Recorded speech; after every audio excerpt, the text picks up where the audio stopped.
Bro, honestly, I have to say straight up, the new crib is incredible. Bro, this for fucking swimming, bro, is insane. So my mom just sent me some artwork from back home in Toronto. We're gonna see.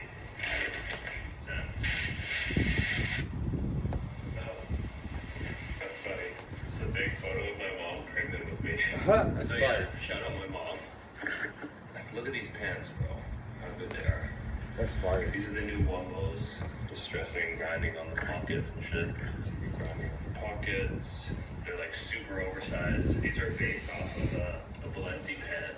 Believe it or not, if I showed you the original Balenci pant, the quality of this cotton is way better. So that's another thing I've been kind of just like struggling with lately with my brand is like, I really love to make dope shit, but the dope shit always ends up costing more to make. The materials, even the way that I dye it, the way that I wash or spray it, the way that I like to distress it, all that stuff. Just kind of difficult because I want to make really dope shit, but it costs a lot of money, and then minimums on certain like, you know, fabric cloths that are really expensive are super high. So then I'm like, okay, I don't want to like invest tons of money into a product that like maybe people don't want to pay that kind of pricing for and stuff. So that's kind of the battle that I'm at right now with clothing. Like I want to make really fucking dope shit that's more expensive, but at the same time I have to stay within a certain budget. So it's kind of just about like playing around with like little bits, dabbling into that there and stuff like that. This is also actually a blank Trinity tee. This is like a summer tee.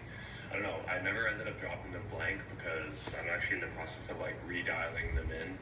And these ones are like pretty cropped that I dropped. And I just figured like, if I'm gonna, you know, focus on a blanks program for this fall/winter, I might want to go a little bit longer, something a little bit more universal, not something overly cropped. I know some people aren't into that as much as I love the crop stuff. So yeah, today's rest day. During the week I'm up in the morning and I've been carrying a lot of stress for sure, as you guys know. Like lately I've just been pretty just like stressed in general, like stuff with the brand, undergoing changes. So like typically for the most part during the week lately I've just been waking up at like, you know, 5:45, 6 a.m.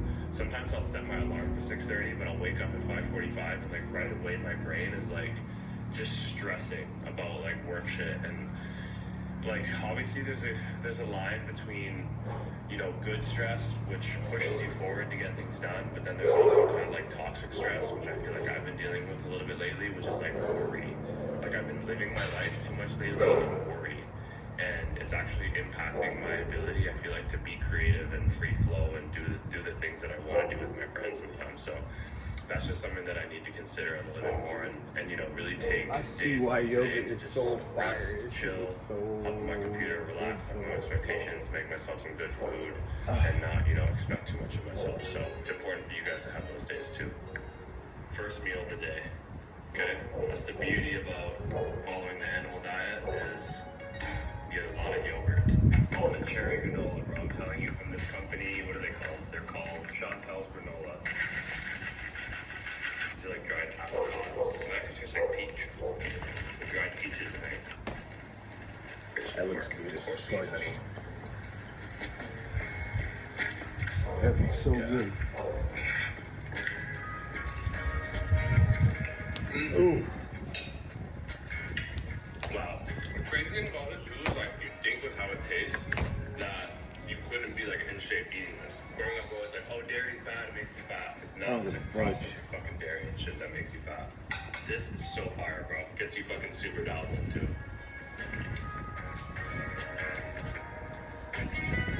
So before we go ahead and do anything, I want to take you guys through something that I'm trying to do right now to help me out.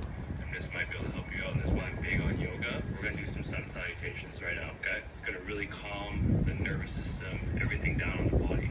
Focus on breath, flow state. Let's fucking dial it in here, alright?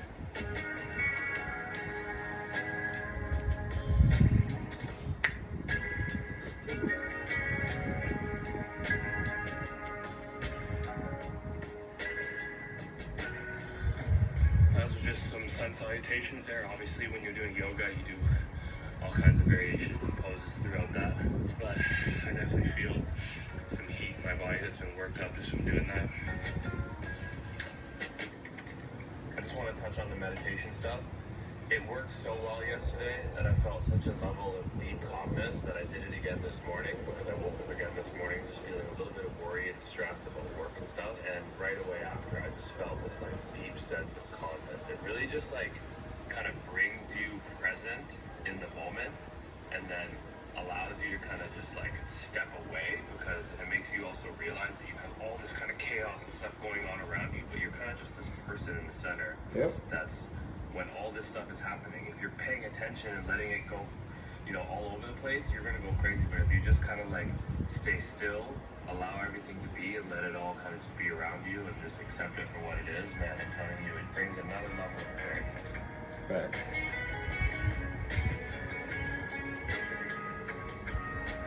You guys know I'm big into element packs.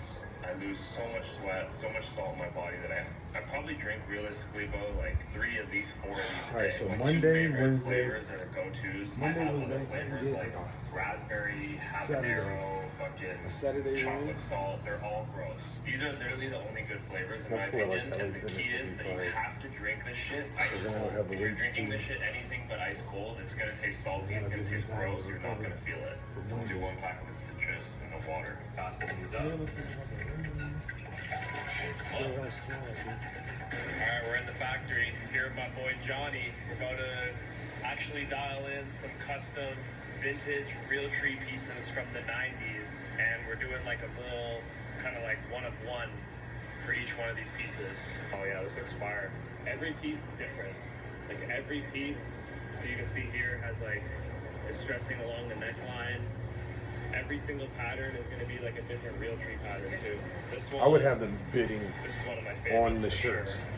This is like an old plumbing one that I found. I'd be like, all right, well, this one has. I would show them every shirt, give them a serial number, then it would have its own distinct Look at all different. something, Like personality. a mossy oak. Also again like a mossy oak washed out. So then This got like pine it has vibes. value. All different shit. So some of them, and then they could choose which one they want. So the bidding.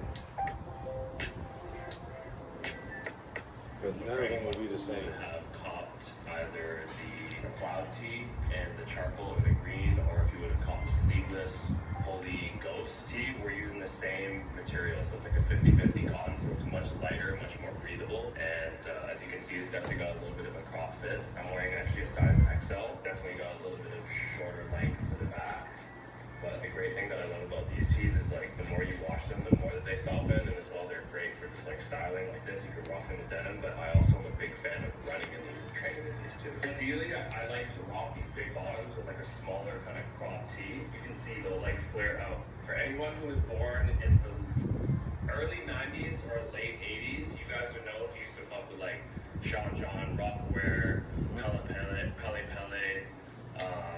Fat Farm, you know, that era, especially someone who grew up on the East Coast when it was like super cold in the wintertime, you'd have to tuck the back of your pants in your socks so they wouldn't drag on the ground and Ain't that funny? get all wet and messed up when you go to school. But the look back then is like you would show that it was like tucked in like that. You can just like tuck them like that and then drag them over the back. And then when you wear your shoes, they flare and sit properly. Just in case you don't want them to drag.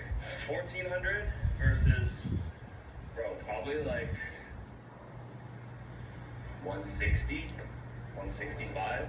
Do not sleep on these, because I'm not making that too many pairs. The one on the right you're looking at is a Wagyu Picanha. The one on the left is a Wagyu grass-fed New York strip loin.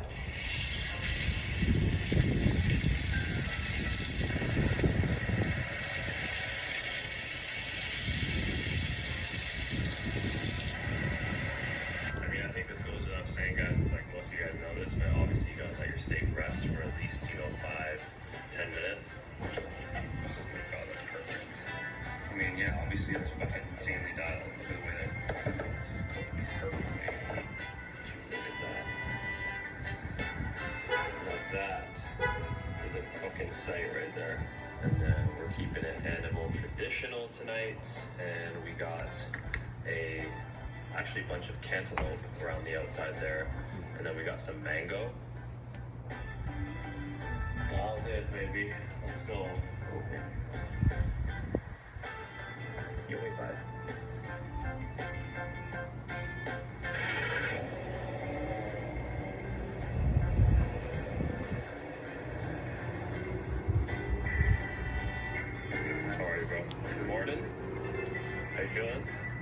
You're here nice and early, 6:30? Yeah. We're here for our morning valve run. We got a 5K time trial. By the way, wearing a new crop putty sample coming this fall. Coming very soon anyways. Got my spandex on. As you can see, I'm diced right now. God damn, yeah. Fucking your boy with our dice right now. Oh, it's a group of 4 of us today. Alright, first place with who? Corey or Oscar? Yeah, we're about About the same. Okay, what was the time? 6 flat. 6 minute per mile flat. Yep.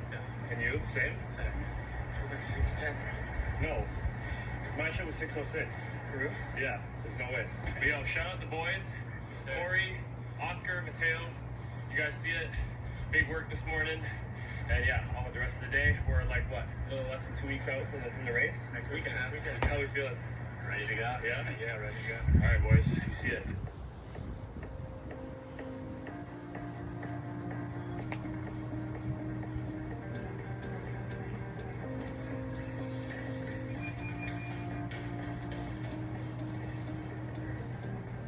Feel it? Why not? Tell the vlog you're single. Okay, B, first stick. Forward. Are we back? Boy is back. What up, guys? Welcome back to another episode. Honestly, it's been some time since I uploaded. First off, obviously, I want to say my bad. Honestly, sometimes it's just like, I gotta just get back to handling biz. Take a break from the vlogging. But your boy's back. A lot of stuff has been filmed. Episodes are on the way. A couple things I just want to update you guys on. It was like a little while back where I posted on my IG being like, yo, me and Kai are thinking about doing some collaborative YouTube stuff. And I had Kai on board and he was down. But then he just kind of like last minute was like, yo, like I just don't want to pick up the camera. It's like I don't really know what to vlog or anything like that. And truthfully, I know that feeling because when I haven't vlogged for a while, the hardest thing about getting back into it is just picking up the camera, believe it or not, which is actually That's so true. Sometimes you're like, oh, what do I film? I don't know. That's why I'm doing the recording straight up. Just live. Think about it, just film it. But he's just like, yo, I just don't really have any desire to do it right now. I don't know. So maybe if you guys go crazy, blow up his comments on IG or blow up the comments down here, he'll see. But the plan is, I'm not losing hope. I think he will still make a YouTube comeback. Okay, we've been banking on this for the last couple, years now, but I do think eventually he'll make his comeback. As you guys might have also seen on my IG, I'm training for a 10K race coming up. So a lot of these videos over the next couple of weeks are going to be based around that. Obviously, my boy Zach too is also going to be making an appearance on the upcoming vlogs and series and episodes and stuff like that. So also want to let you guys know that the water bottles and fire bottles are available this Friday, as well as this tee that you guys are seeing me wear, as well as some other stuff. I'm not going to make the beginning of this video about that, so you can just head to the link down below in the description if you want to see. But I'm not going to take up too much time. We're going to go ahead and roll this video. I'm going to send it back, okay, back in time a little bit. Let's fire it up. Let's get back into the vlogs, baby. More content on the way. We got more clothing, more drops, more everything. Your boy's out. Hello, Los Angeles Lakers fan. We're back with an exclusive video bringing you the latest updates. First of all, subscribe to the channel and like the video. It's crucial for you to stay informed with the news daily. Without further ado, let's get to the news. In July, Los Angeles Lakers head coach JJ Redick described Bronny James as a developmental player. Redick emphasized that Bronny would occasionally be assigned to the G League to hone his skills as part of a broader strategy to prepare him for the NBA. This approach reflects the Lakers' commitment to nurturing Bronny's talent and gradually integrating him into the professional league. However, recent developments have sparked significant debate. On Wednesday, ESPN insider Zach Lowe made a bold prediction. Bronny James is expected to play in the Lakers' opening game on October 22nd. This potential debut would not only mark a milestone for Bronny, but also create history as the first father-son duo to share the NBA court, with LeBron James, Bronny's father, leading the way. Analyst Simmons has expressed a mix of admiration and concern